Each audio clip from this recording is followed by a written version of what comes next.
Okey, soalan nombor 1. Berat badan bagi sekumpulan guru adalah bertabur secara normal dengan min 45 kg dan sisihan piawai ialah 10 kg. Okey, bila kita baca ayat ni, okey, perkataan normal menunjukkan soalan ni adalah soalan taburan normal. Okey. Okey, kita catatkan maklumat yang penting. Contohnya dekat sini min 45 kg. So kita tuliskan, kita keluarkan maklumatnya. So kita guna simbol saja. Min 45 kg. Okey, lepas tu sisihan piawai. Okay, sisihan piawai sama dengan 10 kg. Okey. Ini maklumat yang ada. Okay, soalan A, seorang guru dipilih secara rawak dari kumpulan itu. Cari ke barang kalian. So, soalan nak kamu cari ke barang kalian yang beratnya kurang daripada 42.5. Okay, 42.5 ini ialah X. Okay, so sekarang kita kena tulis P X kurang. Okay, daripada 42.5 kg. Okay, macam mana kita nak tahu dia adalah X ke tak? Ke X ialah dalam unit. Okay, ada kilogram, ada sentimeter. Yang ni pun sama tapi dah diberitahu itu adalah min dan sisihan piawai. Okay, so ini persoalannya. Apakah kebarangkaliannya? Okey, so di sini kita tahu nilai X kita ialah 42.5. Okey. Okey, daripada maklumat yang kita ada, kalau kita nak cari P, kita perlu cari Z dahulu. Okey, kita boleh dapat Z dengan menggunakan formula Z sama dengan X tolak min per sisihan piawai. Okey. So, kamu calculate. So, kamu akan dapat Z sama dengan 42.5 tolak 45 bahagi dengan 10. Okey, jadi kamu akan dapat nilai Z negatif 0.25. Okey. Lepas kita dapat Z, okey, kita boleh cari P lah. Okey. P negatif 0.25. So, sebaiknya kamu lakarkan sedikit. Kecil pun tak apa. Okey. Graf kita. Okey, Z kita berada di sebelah kiri. Okey. Okey, untuk menentukan nilai P. Okey, sekarang ni kita tukarkan yang X ini kepada Z lah. So, simbol ini menunjukkan P yang kita cari adalah yang di sebelah kiri. Simbol lebih kecil menunjukkan sebelah kiri. So, kalau nak cari kebarangkalian diberi Z, gunakan kalkulator ataupun jadual. Okey, pastikan mode pada SD. Okey, tekan shift nombor 3 untuk dapatkan distribution. Kita pilih P. Okey, kalau R sebelah kanan, maksudnya kita nak yang ini kanan, tapi sekarang kita nak yang kiri, jadi kita pilih P. So, masukkan negatif 0.25. So, kamu akan dapat nilai P-nya ialah 0.401.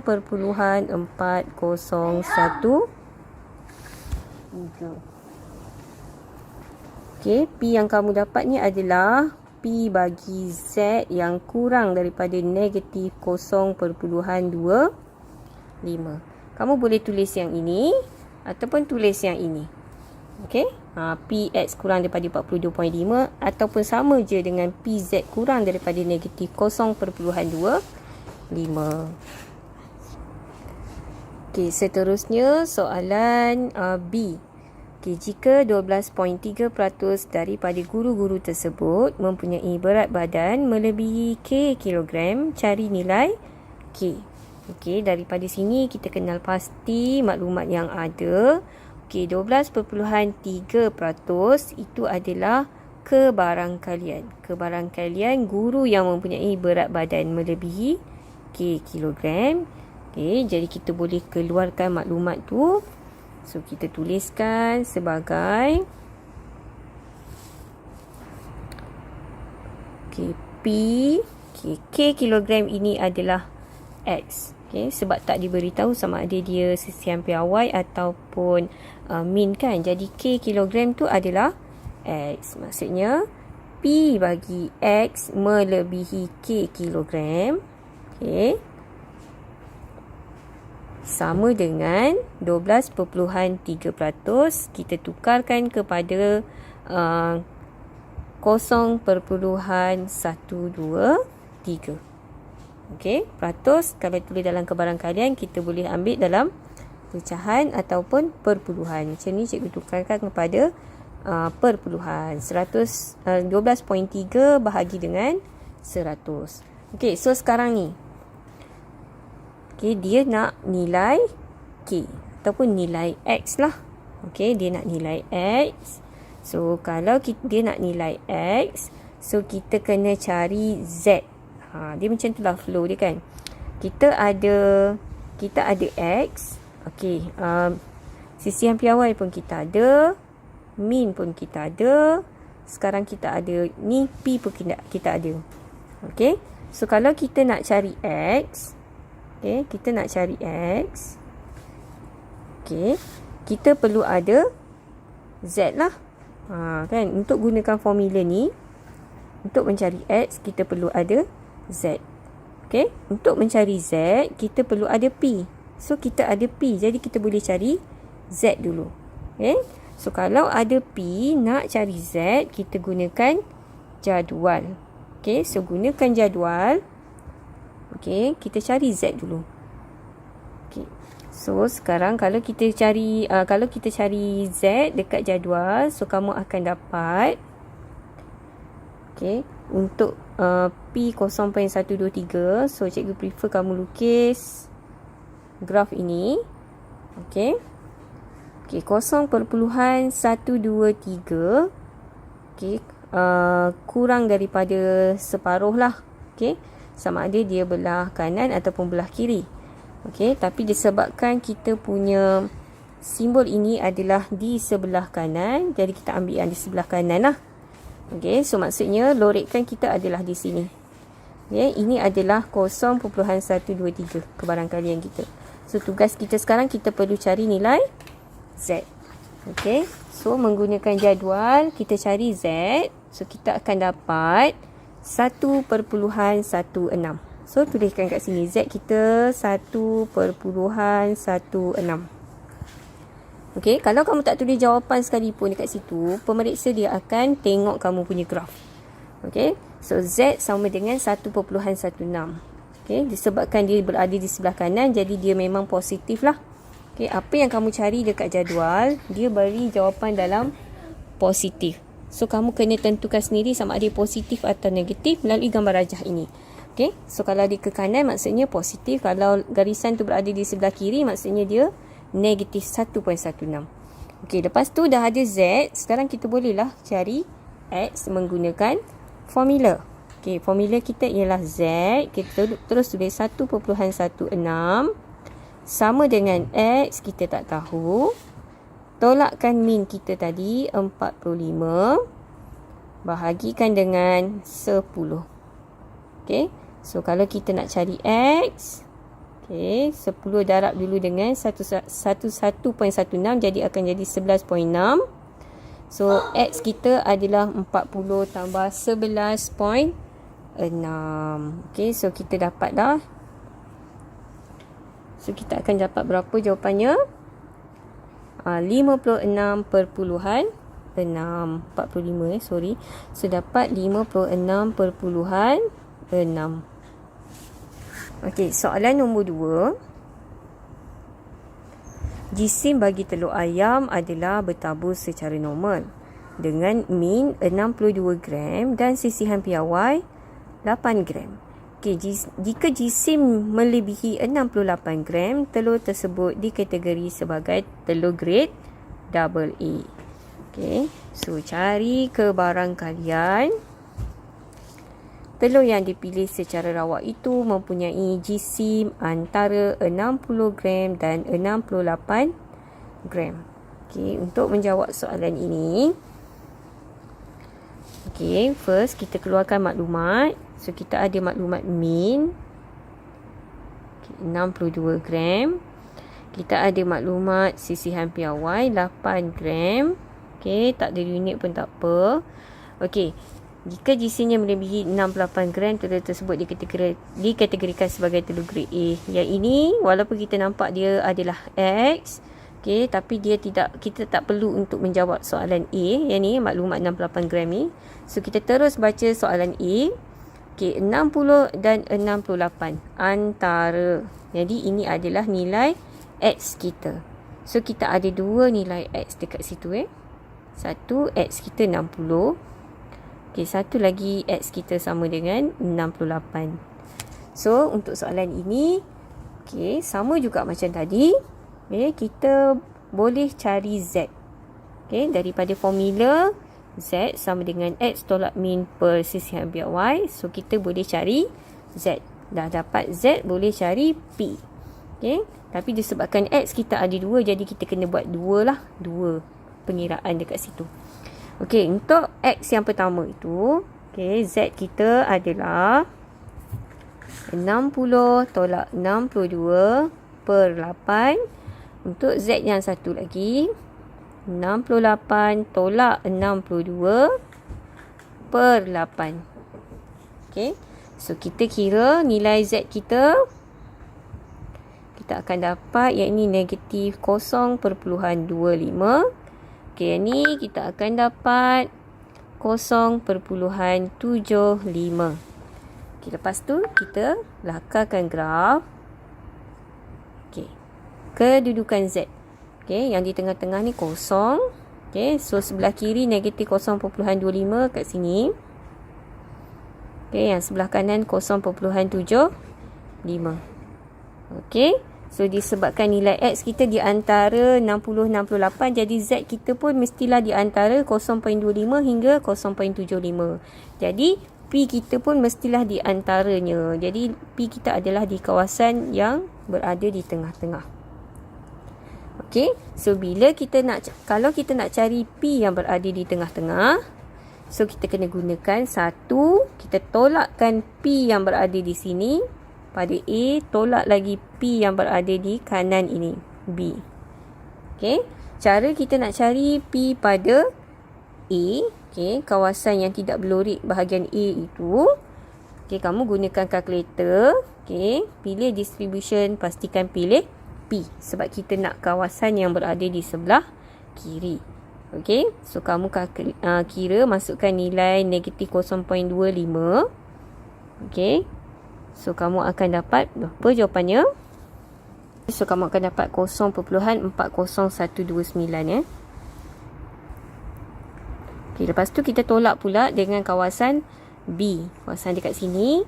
Okey, pastikan kamu pilih R pula, masukkan nilai R Z kita 0.75. Okey, pilih R, kemudian masukkan Z 0.75, kamu akan dapat jawapan 0.22663. So, kita tolakkan saja.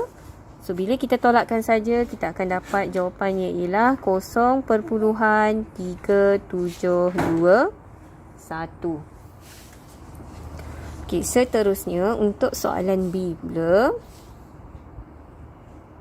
Jika ladang itu menghasilkan 3,000 telur sehari, sehari 30,000, hitungkan bilangan telur yang gradenya double A. Okey, so sekarang ini, okey, grade yang double A mestilah, tengok tadi yang balik, GSIM-nya melebihi 68 gram baru dia kategorikan sebagai double A. Okey, so dia nak bilangan telur yang grade-nya double A. Maksudnya kita kena tahu dulu kebarangkalian mendapat grade A lah. Maksudnya kita kena ambil dulu kebarangkalian melebihi 68 gram. Sebenarnya kita dah kira dah tadi. Okey, kita dah kira. Yang mana jawapannya? Okey, yang kita kira tadi adalah yang inilah. yang kita kira tadi Z ni. Untuk yang berat melebihi 68 gram ni. Okey, yang ni. Okey, yang ni berat 68 gram 0.75. Okey, maksudnya kalau kita lukiskan graf tadi. Okey, sini kita dapat 0.75. So, kita nak yang melebihi 68 gram, maksudnya lorikkan yang sebelah kanan. Okey. So, kalau 0.75 kita punya kebarangkalian. Sorry, ini Z kita. Kebarangkalian kita tadi ialah 0.2263. Ini kita punya kebarangkalian. Okey, daripada kebarangkalian, kita boleh kira bilangan yang mendapat grade AA tu. Okey.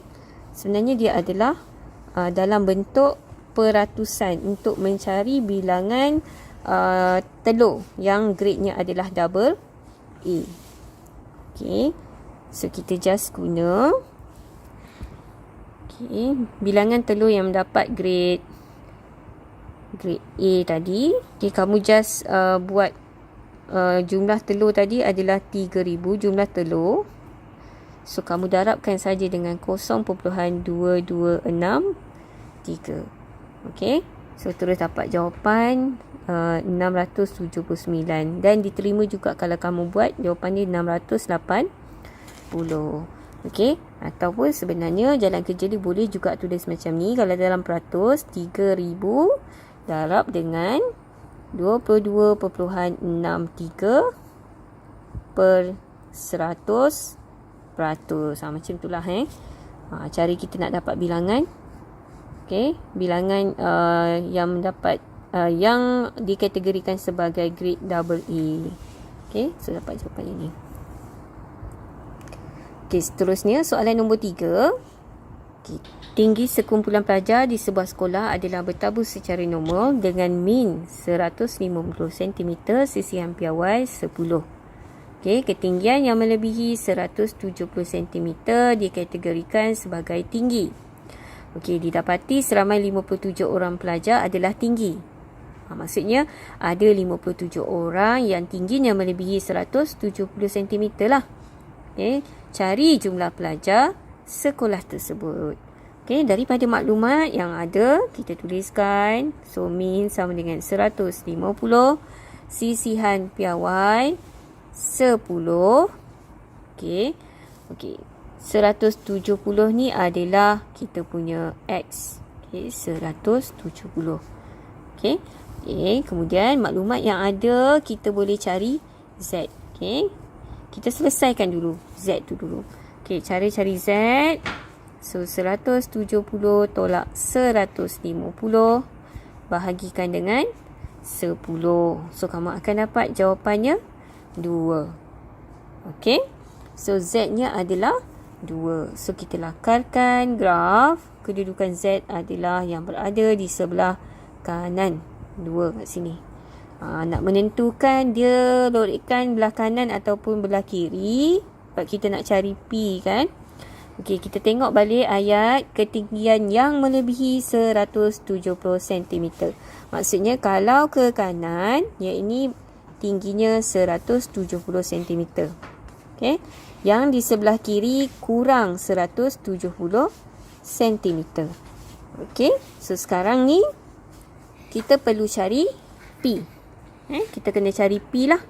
P bila Z kita lebih daripada 2. Kita nak cari P yang ini, yang kawasan sini. Z ni lebih besar daripada 2. Okay, so kita gunakan kalkulator.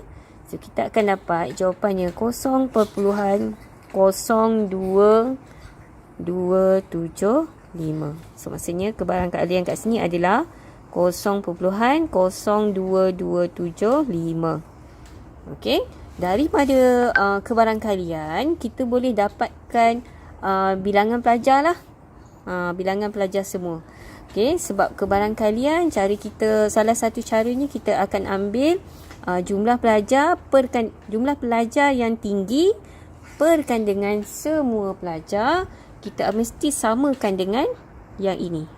Kita kena ambil yang ni lah, 0.0275. Sebab itu adalah kebarangkalian pelajar yang tinggi tadi.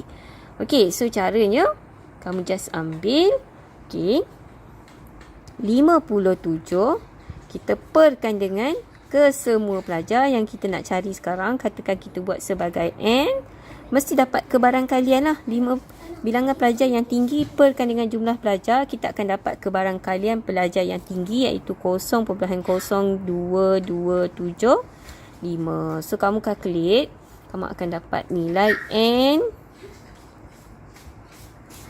N sama dengan 2505.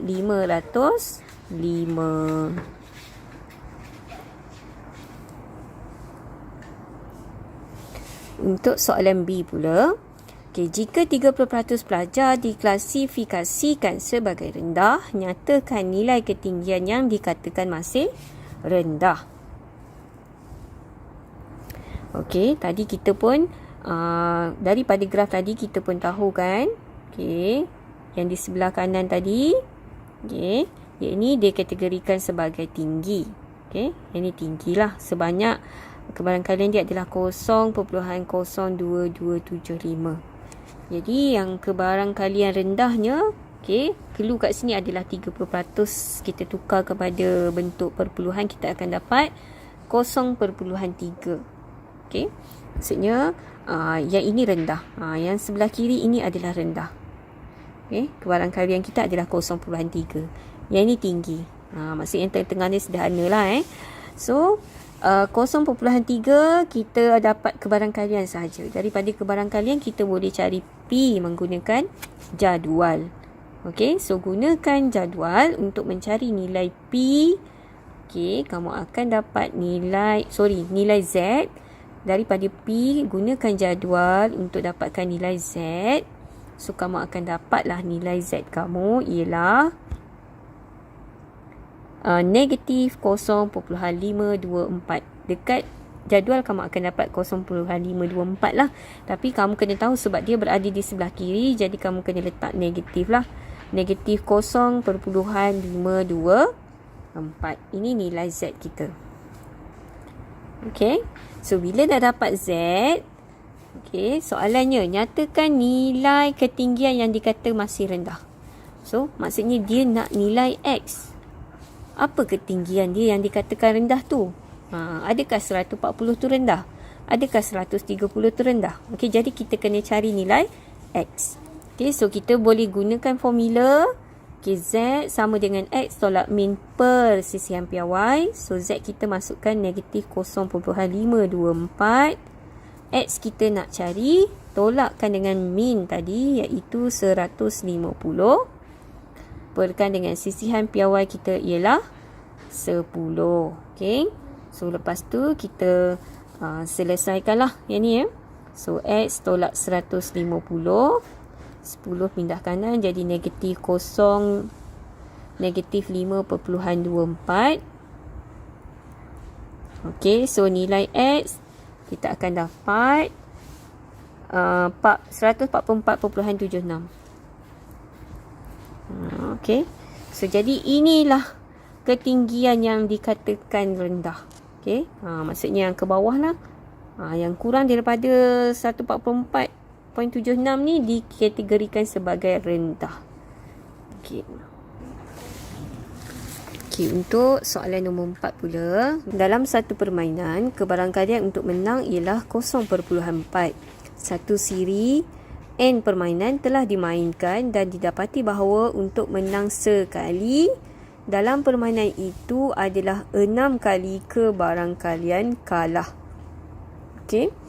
Okey, so maksudnya kat sini ini bukan soalan normal, bukan taburan normal sebab tak ada perkataan normal dekat sini. Okey, jadi boleh jadi ini adalah soalan pemboli ubah rawak ataupun soalan binomial. Okey. So memang kita takkan guna formula ni lah, taburan normal tu So yang ni melibatkan sama ada formula binomial, okey, ataupun formula yang pemboli ubah rawak tu yang ada NPQ, okey, NP, semua tu lah Okey, kita keluarkan maklumat. Okey, kebarangkalian untuk menang 0.4 tu kita tulis sebagai P. sama dengan 0.4. Q akan jadi 0.6. Okey, satu siri permainan N telah dimainkan dan didapati bahawa untuk menang sekali dalam permainan itu adalah 6 kali kebarangkalian kalah. Okey, N ni adalah jumlah semua. Okey, kita tak tahu. N itulah yang kita nak kena cari. Jadi, total semuanya adalah sebanyak N. Tapi diberi dekat sini. Okey, kebarangkalian menang sekali. Kebarangkalian menang sekali adalah tu kita boleh tulis sebagai sama dengan lah. Okey, so maksudnya kebarangkalian sekali belah kiri, 6 kali kalah. Kebarangkalian 6 kali kalah adalah berada di sebelah kanan. So macam mana kita nak tulis kebarangkalian menang sekali? Okey, so kita kena gunakan formula binomial lah. So itu sahaja formula yang ada. Okey, kalau kita nak gunakan NP tak boleh sebab NP adalah formula untuk mencari mean. Variance kalau NPQ untuk mencari variance ataupun sisihan piawai. So kita kena gunakan NCR P kuasa R Q kuasa N tolak R tu. Yang tu adalah formula untuk mencari P, untuk mencari kebarangkalian. Okey, so untuk yang berada di sebelah kiri, okey, menang sekali. Okay, so formula kita adalah NCR. So, N tu terkekal N lah sebab kita tak tahu N tu berapa. Okay, R kita tak tahu, kita biar dulu. Okay, P kita ialah 0.4. Okay, ataupun kita tulis dulu P. Okay, tak payah ganti nilai lagi, kita tulis dulu P. Okay, P. Okay, menang sekali, kita ambil P kuasa 1. Okey, jadi automatik R kita akan jadi 1 kat sini. So, Q kita akan jadi N tolak 1. Okey.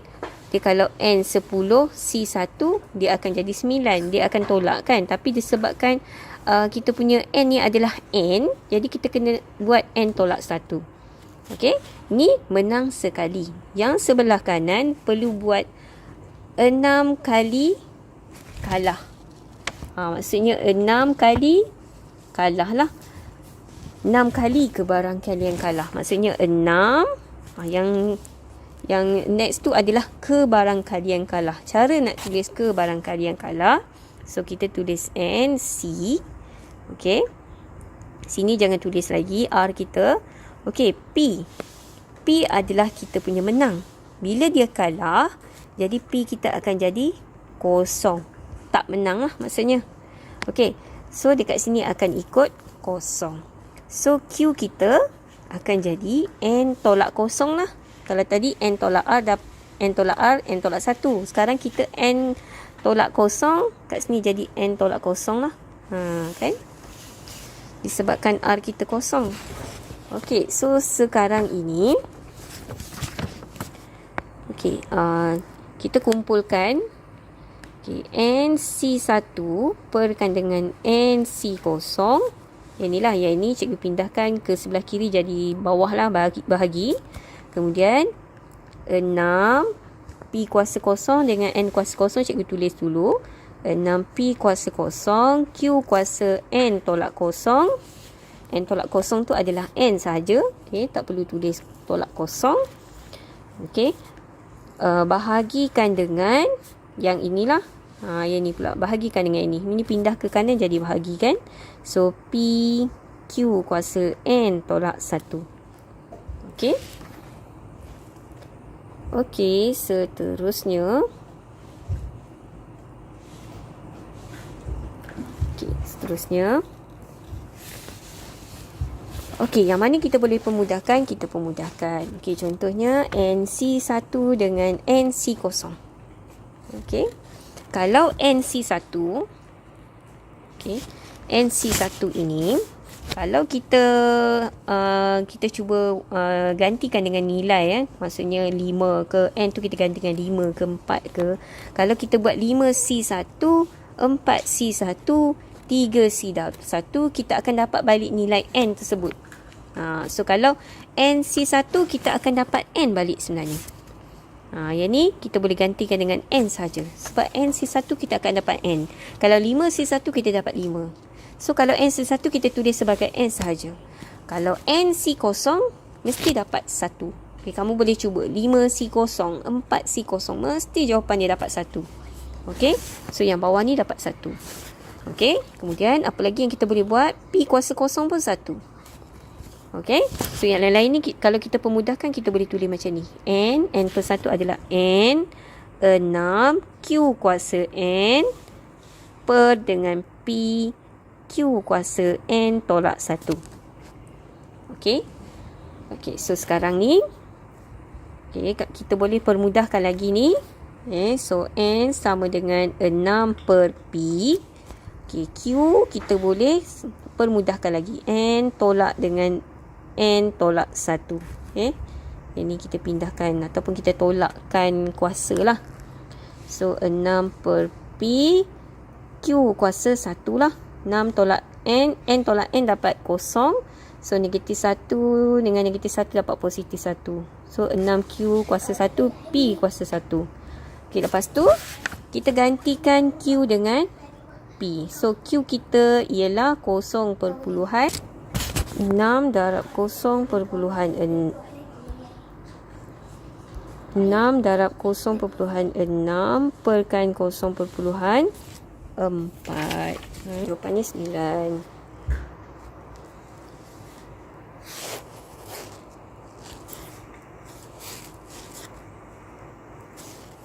Okey, seterusnya untuk soalan B. Kebarangkalian kalah tepat. Okey, maksudnya cari kebarangkalian kalah tepat 3 perlawanan. Okey, so kalau soalan macam ni, okey, kalau kamu boleh terus buat, kamu buatlah. Kalau tak boleh nak imagine, so kamu kenalah lukiskan jadual ni supaya kamu nampak. Okey, so tadi kita punya P tadi 0.4 dan Q kita 0.6. So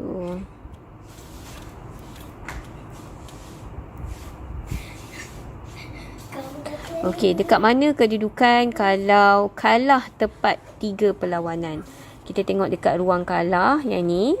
Okey, 3 perlawanan. Maksudnya yang ni lah. Yang ni sama je kan? Maksudnya sama, tak ada masalah. So kita gunakan formula binomial. So N kita tadi dah dapat 9 C. So kita punya R tu biar dulu. Okey.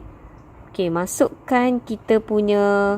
Okey, jangan guna 0.4 kita guna kita jadikan Q ni dekat depan dulu. Sebab dia nak yang kalah dulu, yang kalah. Jadi kita kena letak dia dekat depan. Kita kena letak Q dulu. Okey, so 0.6 mesti kuasa 3. Okey. Lepas tu 0.4 jadi kuasa berapa? 6 lah. Baki daripada 9. So yang ni akan jadi 3. Kamu tak boleh buat 0.4 kuasa 3. Okey? Sebab kita kena tengok soalan. Soalan nak kebarangkalian kalah. Jadi kita kena jadikan P adalah kebarangkalian dia lah. P adalah kebarangkalian kalah dia adalah sebagai P. Jadi ni letak kat depan lah. Okey? Kalau soalan kata cari kebarangkalian menang, barulah kita letakkan 0.4 tu dekat depan. Kita jadikan P sebagai 0.4. Tapi disebabkan dia nak kebarangkalian kalah, jadi kamu kena letakkan yang kalah tu dekat depan, iaitu 0.6. Okay, so kamu calculate, kamu akan dapat jawapan dia 0.0743.